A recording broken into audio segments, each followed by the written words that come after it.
Hi, and welcome to this episode of John's Motorcycle Rescue and Review.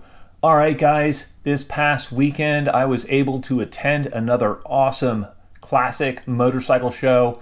This time it was the Antique Motorcycle Weekend in Oley, PA. It was hosted by the Reading Motorcycle Club, and there were so many beautiful classic bikes there. There were quite a few Japanese motorcycles there, the classic Japanese bikes. There were also quite a few European bikes there, as well as custom bikes and beautiful restorations and show bikes. Lots of vendors, acres and acres of parts for sale and bikes for sale. And so I thought this would be a great opportunity to share some of my motorcycle highlights of the show with you guys. Let's take a look at what was at the show. The first brand we'll look at is the classic Indians at the show. Right off the bat, I'm not an expert on these truly vintage American motorcycles, so as we go through them, these are just bikes that I thought were beautiful. If you know more about the bikes that I have featured here, please feel free to share in the comment section below. The first Indian that we'll look at is what looks to be an old board track racer. As you can see on this motorcycle, it actually still has the bicycle pedals. And initially, the first motorcycles were basically bicycles with a gasoline engine placed in them and a gas tank on them. They were very simple. Also noteworthy here is that there are no visible brakes on this motorcycle. There were quite a few of the inline four-cylinder Indian motorcycles at the show. I find it amazing that both Harley and Indian featured inline four-cylinders that were air-cooled all the way back in the 1930s. Yet somehow, we only associate the inline four-cylinder air-cooled motorcycles with the Japanese motorcycles of the late 60s through 70s and 80s. I love the styling and the paintwork on this Indian. I think this is just a beautiful example. This blue Indian was another standout for me. I love the color scheme on this bike. I like the black wheels, the blue frame, the white on the tank, and the tan seat. I think this is just gorgeous. To me, this motorcycle is what I think of when I think of a classic Indian motorcycle. It has the Indian brick red paint on it and the blacked out wheels, and I think this is just a work of art. Moving on, we'll be looking at the Harley Davidson motorcycles. This is also a very early motorcycle. You can see that this motorcycle has the bicycle pedals on it. This one at least looks like it has a drum brake in the rear. I really like the color scheme on this classic Harley Davidson. This one was definitely doing the stereotypical Harley thing of marking its territory. Next up, I love the clean lines of this Harley. I also like the blue color and the blacked out wheels and the blacked out forks. I would definitely ride this bike around just on the basis of looks alone. Here's another lineup of classic Harleys. The bike in the foreground is a panhead Harley. You can tell by the valve covers that look like upside down pans. Here's another beautiful custom panhead Harley. I really like the looks of this one as well. To me, this bike is arguably the best looking of the AMF Harleys. I'm pretty sure it's also the most collectible of the AMF Harleys, and it's one of the few later Harley Davidsons with any kind of sporting intent. There were also plenty of Harley Davidsons in the show area. I really like the look of this red Harley with the sidecar setup.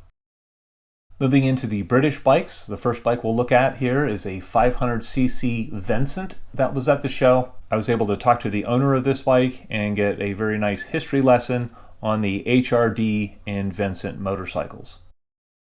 Someone rode this classic Norton into the show. I actually like the patina that's on this bike, and I also like the shape of the gas tank. And this is something a little bit beyond the norm of what I'm used to on the Norton motorcycles. I'm not sure what model it is. If you know, please let me know in the comment section below. Here's a bike that most people think of when they think of Norton. This is a beautiful Norton 850 Commando. Here we can see a Commando 750S Norton that was for sale at the show. The next bike we'll look at is a completely custom Norton motorcycle. I'm pretty sure that this bike has a Rickman frame on it. It also has custom bodywork It has a supercharger, it has all sorts of upgrades, and I just thought this was one of the coolest bikes at the show. There were quite a few beautiful Triumph motorcycles at the show. I really like the look of this Triumph Trophy. I also really like the look of this Triumph Trident. The Trident was Triumph's 3-cylinder motorcycle. It was an inline 3. And I'm pretty sure that this bike came about as a result of Triumph trying to compete with Honda's CB750 4-cylinder. Moving into the Japanese motorcycles, the first brand we'll look at is Honda. Here we have a pretty little Honda CB175. This is a twin-cylinder air-cooled machine. Many people learn to ride a motorcycle on these types of bikes. The next Honda we'll look at is the CB400 4-cylinder Super Sport. This is one of the more collectible Hondas from the 1970s. I would love to ride one if I ever get the chance. Another neat Honda at the show was this 1979 CBX. This is another bike that I would love to do a ride review on sometime in the future.